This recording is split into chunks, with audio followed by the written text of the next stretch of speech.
분노를 느끼게 하는 중국 역사 왜곡의 현장. 2200년 전부터 건축된 세계관 만리장성의 시기별 건축적 특징. 큐어토스. 고무줄처럼 늘어나는 만리장성 중국의 역사 왜곡과 사라지는 고구려의 흔적. 격사는 한 민족의 정체성의 뿌리다. 그러나 오늘 우리는 이웃나라 중국이 국가적 차원에서 타국의 역사를 자국의 유산으로 편입하려는 거대한 역사 공정의 현장을 목격하고 있다. 특히 인류 최대의 토목공사라 불린 만리장성을 매년 고무줄처럼 밀어나가는 중국의 행보는 단순한 자국 문화 홍보를 넘어 고구려와 발해의 역사를 지우려는 치밀한 왜곡이라는 점에서 우리 국민의 깊은 분노를 자아낸다. 중국의 왜곡은 통계 수치에서부터 적나라하게 드러난다. 1987년 유네스코 세계문화유산 등재 당시만 해도 만리장성의 동쪽 끝은 산해관 샹하이관이었다. 하지만 중국은 2000년대 들어 동북공정을 본격화하며 장성의 길이를 6000km에서 8852km로 다시 2012년에는 21,196.18km까지 늘려 발표했다. 불과 몇 년 사이 장성의 길이가 2.5배 넘게 늘어난 것이다. 긴 기존의 장성 개념을 넘어 고구려와 발해의 성곽 유적까지 모두 중화민족의 이름으로 포섭하겠다는 야력의 산물이다. 가장 상징적인 왜곡의 현장은 단둥의 구산장성이다. 중국은 이곳이 명나라 장성의 동쪽 기점이라 주장하며 대대적인 관광지로 개발했다. 그러나 역사적 진실은 이곳이 고구려의 핵심 방어 기지였던 박작성 보러천임을 가리킨다. 당 태종의 공격을 막아냈던 기록 속의 박작성은 압록강변의 험준한 지형을 이용한 고구려 특유의 석축산성이다. 실제로 이곳에서 발견되는 쐐기돌은 성벽 안쪽을 작은 돌로 메운 고구려만의 독창적인 축조 방식이다. 하지만 중국은 이 고구려의 성벽 위에 명나라식 벽돌을 씌워 유적을 훼손하고 만리장성의 끝이라는 허위 이정표를 세웠다. 더욱 심각한 것은 이러한 왜곡이 국제사회와 교육 현장으로 침투하고 있다는 점이다. 중국은 이제 장성이 신이 줄 넘어 평양까지 뻗어 있었다는 홍보 자료를 유포하며 한반도 북부 지역에 대한 역사적 연고권을 주장하고 있다. 심지어 중국 내부 교과서도 차발행 연도에 따라 장성의 기점을 호산과 산해관 사이에서 갈팡질팡하며 스스로 논리적 모순을 드러내고 있다. 중국 역사상 가장 권위 있다는 중국 역사 지도지 명대 지도조차 장성의 끝을 산해관 영평부로 명시하고 있음에도 불구하고 현재의 정치적 목적을 위해 스스로의 기록까지 부정하고 있는 셈이다. 역사를 잊은 민족에게 미래는 없으며 왜곡된 역사를 묵인하는 민족은 자신의 뿌리를 잃게 된다. 만리장성의 비정상적인 탱창은 고구려의 순결이 깃든 박작성을 중국의 유물로 둔갑시키고 나아가 우리 역사의 줄기를 통째로 얻은 행위다. 우리는 중국의 이러한 문화 침탈에 분노하는 것에 그치지 않고 명확한 고증과 국제적 공보를 통해 박작성이 고구려의 성이었음을 그리고 만리장성의 진정한 끝은 산해관이었음을 당당히 외쳐야 한다. 부착된 벽돌 아래 숨겨진 고구려의 쐐기돌을 찾아낸 일은 오늘을 사는 우리가 미래 세대에게 물려줘야 할 가장 시급한 역사적 책무다. 격사 왜곡과는 별개로 진나라 시대부터 쌓아온 만리장성은 세계유산으로서 충분한 가치가 있다. 다음부터는 만리장성의 건축적 특징에 대해 살펴본다. 만리장성 건축의 서막 춘추전국 시대의 분절적 장성과 판축공법의 기원. 만리장성은 단순히 하나의 선으로 이루어진 성벽이 아니라 기원전 7세기경부터 명나라 시기에 이르기까지 2000년이 넘는 세월 동안 중국의 역대 왕조가 북방 유목, 민족의 침입을 막기 위해 지속적으로 개축하고 확장해온 거대한 군사방어 시스템이다. 이 거대 구조물의 기원은 중국이 여러 제후국으로 나누어져 패권을 다투던 춘추전국 시대로 거슬러 올라간다. 당시 중원 지방에서 군웅할과 하던 제치, 초초, 연옌, 조자오, 위웨이, 진친 등의 국가들은 자국의 영토를 방어하고 긴접 국가 및 북방 흉노족의 침입을 차단하기 위해 전략적 요충지에 성벽을 쌓기 시작했다. 전국시대 장성의 가장 큰 건축적 특징은 분절성과 현지 자재의 활용이다. 원래 우리가 흔히 떠올린 연속적인 벽돌 성벽과 달리 이 시기의 장성은 각국의 국경 상황에 맞게 커져 축조된 방어벽의 형태를 띠었다. 특히 북방 이민족과 국경을 맞대고 있던 연, 조, 진 삼국은 유목 민족의 강력한 기병 전술에 대응하기 위해 광범위한 지역에 걸쳐 긴 성벽을 구축했으며 이것이 훗날 진시황이 완성하게 될 만리장성의 북방 골격이 되었다. 반면 북방 민족과 접하지 않았던 한나라나 제나라는 주로 내륙의 다른 경쟁 국가들을 견제하기 위해 장성을 쌓기도 했다. 당시의 주된 축성 방식은 판축공법을 하는 쓰였다. 판축법이란 나무틀 사이에 흙을 채워넣고 단단하게 다져서 층층이 쌓아올린 공법으로 당시 기술력으로 가장 경제적이면서도 견고한 벽을 만들 수 있는 효율적인 수단이었다. 성벽의 재료는 주변 지형에서 쉽게 구할 수 있는 황토나 진흙을 주원료로 삼았으며 구조적 강도를 보완하기 위해 흙 사이에 볏짚이나 나뭇가지를 섞어 넣어 결속력을 높였다. 이러한 방식은 흙의 인장 강도를 높여 지진이나 외부 충격에 의한 균열을 방지하는 효과가 있었다. 전국시대 국가별 장성의 건축적 입지와 목적 비교. 전국시대 각 국가의 장성은 지형적 특성과 방어, 대상의 전술에 따라 건축적 입지에서 뚜렷한 차이를 보였다. 북방 국가들은 광활한 평원과 산맥을 따라 유목 민족의 기동력을 제한하기 위한 긴 수직 방벽을 선언한다면 내륙 국가들은 험준한 산세와 강줄기를 요새와 연결한 거점 방어 방식을 취했다. 지시기의 건축 활동은 단순한 군사 시설의 건설을 넘어 각 국가의 행정력과 인구 동원 능력을 입증하는 척도였다. 변법을 통해 중앙 집권화를 추진하던 전국시대 국가들에게 장성은 영토의 한계를 명확히 하고 농경 민족과 유목 민족의 경계를 확정짓는 정치적 도구로 활용되었다. 진시 왕조의 만리장성 통일과 제국적 건축 규격의 정립. 기원전 221년 중국을 최초로 통일한 진시 황제는 분산되어 있던 전국시대의 장성들을 하나로 연결하고 보수하는 거대한 토목 프로젝트를 단행했다. 이는 통일 제국의 북방 경계를 확정하고 끊임없이 남하는 흉노의 위협으로부터 제국 심장부를 보호하기 위한 결단이었다.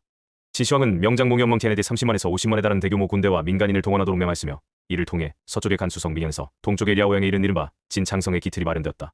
진대 장성의 가장 큰 건축적 변모는 연결성의 확보다. 진시황은 기존에 존재하던 연, 조, 진의 북쪽 성벽을 골격으로 삼아 부족한 구간을 신축하여 장성을 단절 없는 방어선으로 구축하고자 했다. 당시의 장성 노선은 현재 우려보는 명대 장성보다 훨씬 북쪽에 위치해 있었으며 이는 당시의 기후, 조건과 유목 민족의 주요 침입 경로를 차단하기 위한 지형적 선택의 결과였다. 건축 기법 측면에서 진나라는 전국시에 이어져 온 판축법을 고도화했다. 흙과물을 개어서 다지거나 흙고 군대역도를 부분적으로 사용하기 시작했는데 이는 성벽의 상부 하중을 견디고 외부의 타격으로부터 내벽을 보호하기 위한 조치였다. 하지만 여전히 대부분의 성벽은 판과 판 사이에 흙을 넣고 무거운 도구로 단단하게 다지는 방식으로 축조됐으며 이 과정에서 엄청난 양의 석재와 토사가 사용되었다. 진대 장성건설의 노동집약적 특징과 사회적 여파. 진나라의 장성건설은 인류 역사상 유례를 찾기 힘든 가혹한 노동을 동반했다. 험준한 산악지대와 척박한 북방기후 속에서 수십만 명의 백성과 죄수가 강제 동원되었으며 이 과정에서 발생한 막대한 부역과 세금은 제국의 통치 기반을 위협하는 사회적 고란 요소가 되었다. 일정 대규모 인력 동원 문헌 기록에 따르면 장성축조에 동원된 인원은 30만 명에서 최대 50만 명에 달했으며 이는 당시 제국의 인구 규모를 고려할 때 극심한 노동력 유출을 의미했다. 이 점 건축 차제 운반의 고통기계적 장치가 전무했던 시대에 거대한 석재와 엄청난 양의 토사를 험한 산등성으로 옮기는 작업은 오로지 인간의 근력에 의존해야 했다. 3점 지형 활용의 극대화 진대 장성은 험준한 산맥의 능선을 따라 건설되어 기마병의 접근을 원천적으로 차단한 방식을 취했다. 이러한 능선 축성 원칙은 후대 중국 왕조들이 장성을 건설할 때 지키는 표준적인 건축 지침이었다. 결과적으로 진대의 만리장성은 통일 제국의 위험을 만천하에 선포하는 상징물이었으나 동시에 백성들의 한석기 노래가 전해질 정도로 가혹한 통치의 산물이 이거였다. 제국이 통일 15년 만에 멸망한 배경에는 장성축조라는 방대한 공사가 백성들에게 가중시킨 고통이 주요 원인 중 하나로 지목된다. 한한 왕조의 서역 확장과 실크로드 방어, 체계의 진화. 하나라 시대, 특히 무제 우디 연간의 1월 만리장성은 그 건축 범위와 기능적 목적에서 중대한 전환점을 맞이한다. 한 무제는 충무를 북쪽으로 몰아낸 공세적인 군사 정책을 펴는 한편 장성을 서쪽으로 길게 연장하여 새롭게 개척된 실크로드의 안전을 확보하고자 했다.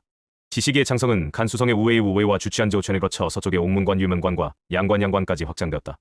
한대 장성의 가장 굳어진 건축적 특징은 환경적 응답 건축 기법의 도입이다. 황토가 풍부한 중원 지역과 달리 서북방의 고비 사막과 건조한 사고 지대에서는 전통적인 판축 공법을 그대로 적용하기에 한계가 있었다. 이에 한나라 기술자들은 현지에서 쉽게 구할 수 있는 모래, 자갈, 그리고 홍료나 갈대를 섞어 성벽을 산 독창적인 공법을 창안했다. 이 공법은 모래와 자갈층 사이의 갈대나 나뭇가지를 겹겹이 쌓아올리는 방식으로 갈대의 섬유질이 모래의 유동성을 억제하고 결속력을 제공하여 사막의 강한 바람과 풍화 작용을 견딜 수 있는 유연하면서도 견고한 구조를 형성했다. 오랄 도낭 인근의 사막지대에 남아있는 한대의 장성 유적을 보면 수천 년의 세월이 흘렀음에도 갈대와 모래의 층이 선명하게 남아있어 당시의 뛰어난 토목 기술을 실증적으로 보여준다. 풍수방수의 통신체계의 고도화와 전략적 네트워크. 한나라 장성은 단순히 물리적인 방벽을 넘어 정교한 정보 네트워크 시스템으로 기능했다. 실크로드를 따라 설치된 수많은 봉수 대비 큰 타워와 요새는 적의 침입이나 서역 무역로의 상황을 중앙 정부에 신속하게 알리는 핵심 통신수단이었다. 실가와 봉수대 신장 위구르라 지구 쿠처에 위치한 이 봉수대 높이가 14m에 달하며 실크로드 구간의 현존한 봉수대 중 가장 높고 보존 상태가 우수하여 한데 통신시설의 정수를 보여준다. 풍화 통신 방식 낮은 연기수에 밤에는 횃불성을 이용하여 정보를 전달했다. 상황의 긴급부에 따라 올린 연기나 불꽃의 개수를 조절하는 신호체계가 엄격히 규정됐으며 기상 악화 시에는 나팔이나 화포를 이용한 음향신호로 이를 보완했다. 교세 미적 참과의 연계 봉수는 현천치젠 챈조와 같은 역참 및 주요 관문과 밀접하게 연계되어 군사 물자의 수송과 행정기록의 전달이 중첩되는 체계적인 네트워크를 형성했다. 한대 장성의 확장은 중국의 영향력을 중앙아시아와 서역까지 넓히는 교두보 역할을 수행했으며 농경 문명과 유목 문명이 교차하는 실크로드의 안전판 역할을 수행했다는 점에서 건축사적뿐만 아니라 문명사적으로도 큰 의미를 갖는다. 남북조에서 수당 시대까지의 변천과 기술적 과도기. 한나라 멸망 이후 위진남북조 시대에 들어서면서 만리장성의 위치와 기능은 중국 내부의 정치적 상황 변화에 따라 재편되었다. 특히 화북 지방을 통일한 북위배 외에는 북방의 유연로란을 방어하기 위해 기존 지난 시대의 장성보다 남쪽의 새로운 장성을 축조했는데 이것이 훗날 현재 우리가 보는 명대의 장성 노선의 기초가 되었다. 지시기에는 성벽의 내구성을 높이기 위한 다양한 시도가 이루어졌으며 그 중에서도 유기무기 호나 모르타르의 초기 형태가 등장한 점이 주목된다. 기록에 따르면 5세기 남북조 시대부터 석회 모르타르의 유기물 성분을 혼합하여 접착력을 강화하는 기술이 성벽이나 석굴료 축조에 사용되기 시작했다. 긴 훗날 명나라 시대의 찹쌀 모르타르 공법으로 이어지는 건축 기술적 진화의 전조라고 볼 수 있다. 수하라는 짧은 통치기간에도 불구하고 만리장성 보수에 막대한 인력을 투입했다. 수양제는 북방 돌궐의 위협에 대비하여 오르도스 지방 남단에 새로운 장성을 쌓고 기존 성벽을 대대적으로 보수했다. 후대 장성 역시 판축 공법을 기본으로 했으나 볏짚과 흙의 혼합 비율을 최적화하고 성벽 내부에 단단한 심재를 넣어 방어력을 보강했다. 반면 당당나라는 상대적으로 장성 축조에 소홀한 모습을 보였다. 튼 강력한 국력을 바탕으로 북방 유목 민족을 직접 지배하거나 기미정책지 미정설을 통해 관리했기 때문에 폐쇄적인 방어벽인 장성에 의존할 필요가 적었기 때문이다. 지시기 장성은 군사적 기능을 점차 잃고 방치였으나 봉수체계는 여전히 국경 감시와 서역 교역로 관리를 위해 부분적으로 운용되었다. 중세 장성 건축의 주요 특징과 시대적 차이. 남북조에서 수당에 이른 시기는 고대의 토성 건축 기술이 점차 세분화되고 지형 활용 능력이 고도화되는 과도기적 성격을 띈다. 근진나라 시대에 이르면 타타르족의 침입을 막기 위해 싱알링 산맥과 내몽골 지역에 대규모 장성을 쌓았는데 뒤는 기존의 높은 성벽을 세우는 방시에 더해 깊은 도랑화를 파고 그 흙을 둑을 쌓는 변호 공법이 결합된 형태였다. 이러한 변화는 장성이 단순히 수직적인 벽을 넘어 지형의 고도 차이를 입체적으로 활용하는 방어 시설로 진화했음을 보여준다. 병민 왕조의 만리장성 건축 기술의 완성파, 정교한 방어망의 구축. 오늘날 전 세계에 알려진 견고한 벽돌 성벽과 웅장한 건물을 갖춘 만리장성의 대부분은 명나라 시대 1368-1644에 완성된 것이다. 명나라는 원나라 몽골을 북쪽으로 몰아낸 뒤 그들의 재침입을 막기 위해 장성을 역사상 유례없는 수준으로 정교하게 신축하고 보수했다. 15세기 후반부터 16세기 말에 이른 대대적인 공사를 통해 동쪽의 산해관에서 서쪽의 가옥관에 이른 거대한 방어 체계가 완성되었다. 병대 장성의 가장 혁신적인 건축적 특징은 벽돌 브레이크와 석재수전의 전면적인 도입이다. 이전 왕조의 장성이 주로 을을 가진 토성이었던 것과 달리 명나라는 허포와 큰 화약 무기의 발달과 공성 전술의 변화에 대응하기 위해 성벽 외부에 견고한 벽돌을 쌓고 내부를 흙이나 불로 채운 복합 구조를 채택했다. 찹쌀 모르타르 공법의 혁신과 건축물의 화학적 내구성. 명나라 장성이 수백 년의 세월과 자연재해에도 무너지지 않고 견고함을 유지할 수 있었던 핵심 비결은 찹쌀 모르타르 스티키 라이스 모터 기술의 본격적인 적용에 있다. 명나라의 건축가들은 소석회가루에 찹쌀죽을 섞어 현대의 시멘트에 비견 등 강력한 접착제를 만들어냈다. 1점 아밀로펙틴의 화학적 작용 찹쌀 속의 녹말 성분인 아밀로펙틴은 석회의 탄산칼슘 결정 성장을 조절하여 미세 구조를 매우 조밀하게 만든 억제제 역할을 한다. 2점 기술적 효과. 이 공법은 탁월한 접착력뿐만 아니라 높은 내수성을 제공하여 비바람에 의한 성벽 내부 부식을 효과적으로 방지한다. 실제 1604년 명나라 당시 발생한 규모 7.5의 강력한 지진에도 이 공법으로 지어진 구간은 거의 손상을 입지 않았을 정도로 내진 성능이 우수했다. 3점 구조적 강도. 찹쌀 모르타르 결합된 벽돌 성벽은 벽돌 자체가 깨질지언정 접착 부위는 떨어지지 않을 정도의 일체화된 강도를 보여주었다. 이러한 유기무기 혼합 기술은 송나라의 백과사전인 천공개물에도 제조 방법이 기록될 만큼 중국 전통 건축의 비법으로 전해 내려왔으며 명대에 이어 만리장성이라는 거대 구조물에 전면 도입됨으로써 그 정점을 찍었다. 척계광의 방어 전략과 적대 디타의 고도화. 명나라의 명장 척계광 시지광은 만리장성의 마지막 대규모 보수를 지휘하며 기존의 평범한 성벽을 다층적인 방어 기능을 갖춘 요새망으로 탈바꿈시켰다. 그 핵심은 성벽 사이사이에 일정 간격으로 배치된 적대 디타이, 워치타워 혹은 정로의 도입이다. 컵 기능의 다층 구조. 명대의 적대는 단순한 감시 막루를 넘어 병사들이 주둔하고 식량과 화약을 저장할 수 있는 2층 또는 3층의 견고한 건물로 지어졌다. 준화된 건축 자재. 당시 건설에 사용된 벽돌은 규격이 표준화되어 있었으며 현대 기술로도 재현하기 어려울 정도의 놀라운 강도를 유지하고 있었다. 전략적 배치와 기동로. 적대는 상호시계 실제가 확보된 거리에 촘촘히 설치되어 사방을 감시하고 유사시 봉화나 심호탄으로 소통할 수 있는 촘촘한 방어망을 형성했다. 또한 성벽 상부의 길마도운 군대가 신속하게 이동할 수 있을 만큼 넓게 평균 510m 설계되어 간선도로의 역할도 겸했다. 주요 관문과 지형지물의 결합. 산해관과 가옥관의 건축적 위용. 병대 장성은 험준한 지형을 방어 전략에 적극적으로 활용한 요새들을 핵심 비전으로 삼았다. 동쪽 끝의 산해관 상하이관은 연산 산맥과 바람만이 남는 전략적 요충지에 위치하여 천하제일관이라 칭해졌고 서쪽 끝의 가옥관 제하유관은 사막 위에 웅장하게 솟은 목조 3층 성체로 천하제일관의 위용을 자랑했다. 특히 산해관의 노룡돌라 어롱터는 장성의 바다와 직접 만나는 독특한 건축적 형태를 띠고 있어 해안 방어까지 아우르는 명대 토목 공학의 정점을 보여준다. 청칭왕조의 등장과 만리장성의 기능적 변화. 유조변로 태어비엔의 시대. 1644년 만주 지역의 본거지를 둔 만주족의 청나라가 산해관을 통과하여 한족의 명나라를 제압하고 중원을 차지하면서 만리장성의 군사적 운명은 급격한 전환기를 맞이한다. 청나라 황제들은 북방의 몽골까지 지배 영역에 넣었으므로 물리적인 방어선로서 만리장성의 효용가치는 사실상 사라지게 되었다. 청나라 순치제와 강희제는 나라의 안보는 성벽이 아니라 덕대에 있다며 대규모 장성 보수를 중단시켰고 이후 장성은 베이징 인근의 일부 구간을 제외하고는 관리되지 않은 채 풍화와 마모의 과정을 겪게 되었다. 그러나 청나라는 군사적 성벽 대신 자국의 발상지인 만주 지역의 경계를 설정하고 한족의 유입을 통제하기 위해 유조변로 태어비엔 웰로우 팔레세이드라는 독특한 경계 시설을 구축했다. 주조변은 돌이나 벽돌을 쌓아 만든 만리장성과는 달리 자연 지형과 식물을 활용한 행정적 경계선의 성격이 강했다. 주조변의 건축적 특징과 만리장성과의 비교 분석. 주조변은 지면에 깊은 도람골을 파고 그 옆에 낮은 흙 토채를 쌓은 뒤 그 위에 버드나무 가지를 심어 울타리를 만든 방식으로 조성되었다. 긴 만리장성처럼 적의 대규모 기병대를 물리적으로 차단하기 위한 것이 아니라 출입 인원을 검문하고 인삼이와 담비와 큰 만주의 귀한 차원을 독점적으로 관리하기 위한 통제용 시설이었다. 주조변은 산해관에서 단둥에 이른 1차 울타리와 만주 북부를 가른 2차 울타리로 구성되었으며 전체 구간에 21개의 변문비엔면을 설치하여 통행을 엄격히 관리했다. 긴 만리장성에 갖던 폐쇄적 방어의 개념이 청대에 이뤄 실용주의적인 구역 표시 및 관리의 개념으로 전환되었음을 보여주는 중요한 건축적 변천 사례이다. 만리장성의 세부공학 설계 배수 시스템과 지형 적응 기술. 1000km에 이른 험준한 산악 지형에서 거대한 구조물이 수백 년간 유지되기 위해서는 보이지 않는 곳에 정교한 설계가 필수적이었다. 병대장성에서 발견된 대수 시스템과 기초 공법은 당시 고대 중국의 토목공학이 도달했던 높은 수준을 입증한다. 성벽 배수 시스템과 토수치 토쇼일조의 공학적 기능. 성벽 내부로 수분이 침투하는 것은 빈결과 유해 과정을 반복하며 구조적 안정성을 해친 가장 큰 위협이다. 이를 해결하기 위해 명대 장성 상부의 도로는 미세한 경사를 두어 빗물이 성벽 가장자리의 수로로 모이게 설계되었다. 모이물은 성벽 밖으로 길게 돌출된 토수치를 통해 배출된다. 토수치의 역할. 성벽 밖으로 약 50cm에서 1리터가량 돌출된 이 배수군 낙하하는 물이 성벽 표면을 타고 흐지 않게 함으로써 벽돌 사이에 해반죽 부식을 방지하고 성벽 기초 지반의 침식을 막는다. 상식적 요소와 상징성. 토수치는 단순한 구멍 형태를 넘어 용의 머리용두 모양으로 조각되어 있으며 이는 실용적인 배수 기능에 제국의 권위를 투영한 이적의 설계였다.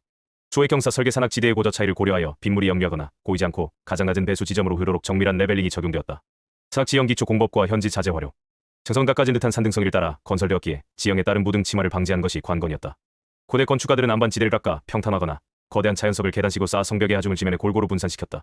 또한 산악지대에서는 주변에서 얻기 쉬운 자연석을 그대로 가공하여 자재로 사용함으로써 물자 운반의 비용을 절감하는 실용적인 접근법을 취했다. 특히 군사적 중요도가 낮은 험준한 구간은 평지에 비해 상대적으로 성벽을 낮게 쌓거나 지형 자체를 성벽의 일부로 활용하는 산악 적응형 설계를 적용하여 공사의 효율성을 높였다. 이러한 우수한 공법과 접착 기술 덕분에 베이징 근교의 바다링마다 아닌 구간과 같은 산악지대의 성벽은 현대까지도 거의 훼손되지 않은 온전한 상태를 유지하고 있다. 결혼. 만리장성의 건축적 진화와 역사적 유산의 가치. 만리장성의 역사는 단순히 돌과 흙을 쌓아올린 과정을 넘어 중국 문명이 외부 세계와 맺어온 관계와 내적 기술의 진보를 고스란히 담고 있다. 춘추전국 시대의 단편적인 판축 토성에서 시작하여 지난해 광대한 정보 네트워크망을 거쳐 명나라의 견고한 벽돌 요새로 진화한 과정은 재료 공학, 구조 설계, 그리고 국가적 전략의 총체적인 결실이다. 1점 기술적 층위의 심화. 원시적인 판축 공법은 시간이 흐름에 따라 찹쌀 모르타르는 화학적 접착 기술과 결합되어 수천 년을 버티는 내구성을 확보했다. 2점 공간적 확장의 유연성. 건조한 서북방 사막의 갈대 장성토 해안의 산해관에 이르기까지 장성은 환경에 따라 재료와 공법을 달리하는 높은 적응성을 보여주었다. 3점 기능의 상징적 전환. 청나라 시기 유조변으로 이행은 물리적인 벽이 행정적인 경계와 문화적인 상징으로 변모할 수 있음을 입증하는 중요한 역사적 사례이다. 4점 오늘 만리장성은 유네스코 세계문화유산으로서 인류 공동의 자산이 되었으나 그 거대한 벽체 사이사이는 수많은 민초의 희생과 고통이 서려 있음을 잊어서는 안 된다. 건축적으로 완벽을 기했던 명대 장성도차 정치적 내부 분열과 오삼계의 변심으로 인해 한순간에 무용지물이 되었다는 역사적 사실은 가장 견고한 방어벽은 돌과 벽돌이 아니라 그 안에 사는 사람들의 결속력에 있음을 시사한다. 만리장성은 단순히 과거의 유적이 아니라 기술과 인간, 그리고 정치가 비변한 거대한 역사적 담론으로서 오늘날의 우리에게도 여전 깊은 통찰을 제공하고 있다. 하지만 세계유산으로 등재된 소중한 문화유산인 만리장성은 중국의 역사 왜곡으로 인해 세계인들의 분노를 사고 있으니 참으로 안타깝다.